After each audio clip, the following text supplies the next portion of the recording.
She was already screaming when the cops rolled up, sirens painting the whole street red and blue. He's hiding something under that cover. Karen's voice cut through the chaos, pointing at my pool. Like it was the scene of a crime. You ever seen a face go from furious to terrified in a heartbeat? That's what happened when I didn't flinch and just said, "That's correct. But it's authorized by the only person who owns this property, me." "Yeah, that happened." She gasped like she'd caught a spy red-handed. "See? He admits it. He's recording everyone. And the cops. Man," the younger one looked. Like he was ready to clock out and never come back. "Ma'am, this sounds like a civil dispute," he tried. But Karen, she wasn't done. "It's a safety issue. You can't let him keep that thing." So I pulled out my phone, opened the app, and showed them. This system records movement and access times. If anyone's been near this pool in the last 48 hours, and right there, bold as daylight, the screen showed unauthorized access, 11:46 p.m. 2 subjects detected. Karen froze, eyes darting, silence heavier than her shouting. The officer nodded. "Looks like there's no crime here, ma'am." She tried to recover, voice cracking, but the officer just gestured to her driveway. "We understand enough. Good night." She stalked off, mumbling about the county. And for the first time in hours, the neighborhood went quiet again. You know, it's funny, technology doesn't just see what you show it. It remembers what you hide. The pool cover shimmered under the porch light, almost like it knew. And you'd think that would have been the end of it. But in this neighborhood, endings come with sirens. Let me back up a sec. A week before, some neighborhood kids had jumped my fence and gone swimming while I was out of town. I checked my old security footage, just kids, splashing and laughing, leaving muddy footprints all over. Nothing mean-spirited, just careless. But all I could picture was what if one of them slipped under the water and no one saw. That would have been on me. So I ordered a top-of-the-line AI pool cover, motion-sensitive, weatherproof, logs every movement, even night vision. Not to spy, just to keep everyone safe. The kind of peace of mind you think you're buying until you remember where you live. By Monday morning, the whole street knew. Our HOA president, Karen Duvall, showed up at my gate before noon, clipboard ready to snap in half from her grip. "Good morning, Mr. Cole," she started, voice sweet as battery. "Acid, I noticed some modifications to your pool area." I smiled. "Just a safety upgrade. Keeps things cleaner and safer." She tilted her head, pretending to care. "It doesn't fit our community. Aesthetic." I looked at the row of beige houses behind her. "That's the point. It's not for decoration."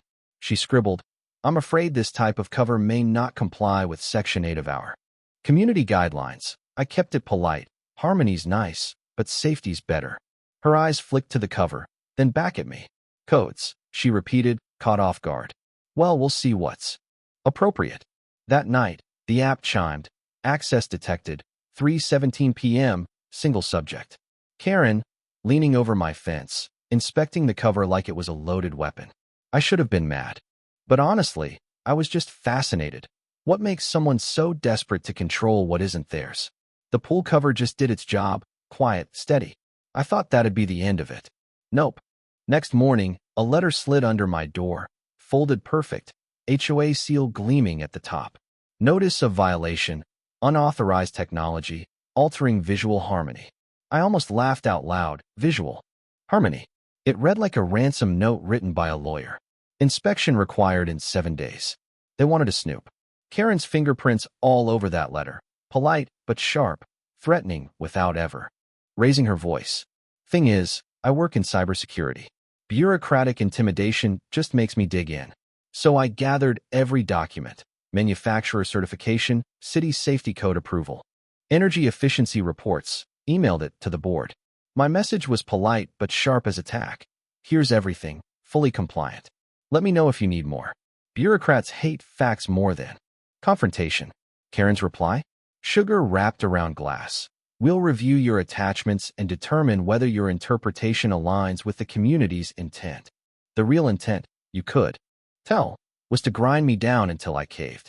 By that weekend, the air had shifted. Neighbors avoided eye contact. The clubhouse, usually buzzing, fell silent when I walked in. Karen didn't need to win arguments. She just needed people to think she already had. That night, another email, requesting access to verify equipment configuration. I ignored it. Next day, a threat. Non-compliance may result in fines. I backed up every file, every log, every image. Because if I've learned anything from people like Karen, it's that power only feels real until it's recorded. And then the real twist, a soft chime on my phone just after midnight. 12:03 a.m. The app showed a human-shaped heat signature moving through my backyard. Karen and two board members, flashlights and clipboards, stepping through my side gate. They didn't know the AI logged everything. Motion vectors, sound, GPS, automatically backed up to the cloud. Their voices, whispers, were just verifying. That's what trespassers say when they think the rules don't apply to them. I documented everything. Video, screenshots, audio logs. Didn't call them out, not yet. Reporting it would have given Karen what she wanted, a public fight. Instead, I let her get comfortable, thinking she was winning. That peace didn't last. The HOA ramped up, letters, fines, vague accusations, electronic interference, unauthorized automation, privacy breach. None of it real, just paperwork meant to exhaust you. Emily, my wife, spread the stack of envelopes across the kitchen table, shaking her head. This is harassment. She was right, but they wanted a reaction, so I gave them nothing but silence. Rumors spread. He's under investigation. He's being fined for illegal surveillance. Neighbors started to avoid us. Even our daughter's friends stopped coming over. The isolation hurt worse than the fines. Then one morning, a plain white envelope, no return address, showed up under my door. Inside, pages and pages of printed emails from the HOA board. The first line stopped me cold. Frame Cole for privacy violation. We'll call the county if needed. Public opinion will do the rest. Signed, Karen Duvall. Other emails showed she'd been laundering funds, creating fake invoices for security upgrades. This wasn't just about me. It was about money, control, and hiding the paper trail with distractions and punishment. That was the break. My lawyer, Evelyn, took one look at the documents and sent the whole packet to the County Data Privacy Office.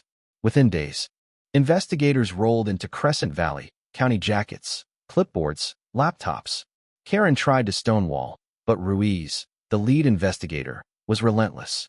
According to your ledger, $82,600 was allocated for surveillance infrastructure. But the equipment doesn't exist, and the vendor's a dissolved company tied to your family. Her empire, built on rules and intimidation, collapsed under the weight of receipts. The next HOA meeting was packed, the air thick with anticipation. Karen tried to spin the narrative, but when I played the footage, her sneaking through my yard at midnight, clipboard in hand, the silence was deafening. When Ruiz served her with notice of fraud and trespass, she tried to rally the room. You'll regret this. You think you're the hero? But the neighbors just watched, quiet, unmoved. Some started clapping, slow and steady, like they were letting out a breath they'd held for years. 3 months later, Crescent Valley looked the same, but felt brand new. We held open elections for the first time. Jenna, the former secretary, got elected president on a platform of transparency. The fines stopped. People started waving again. And the air felt lighter. The AI pool cover stayed, now a small legend. Neighborhood kids could swim with permission. Everything logged with consent. No secrets, no accusations. Sometimes at night, I'd sit by the pool, lights off, listening to the soft hum of the system and thinking about everyone who'd written in with their own HOA horror stories. If you're out there, if you've ever dealt with a neighbor like Karen, tell me where you're watching from. Share your story, because what they fear most is that we remember. Technology doesn't divide people, fear does. And once you stop being afraid of the truth, you start living in it. So let's talk. Who's watching from the wildest HOA on Earth? Drop your story in the comments below. Let's bring a little sunlight back to the neighborhood. One receipt at a time.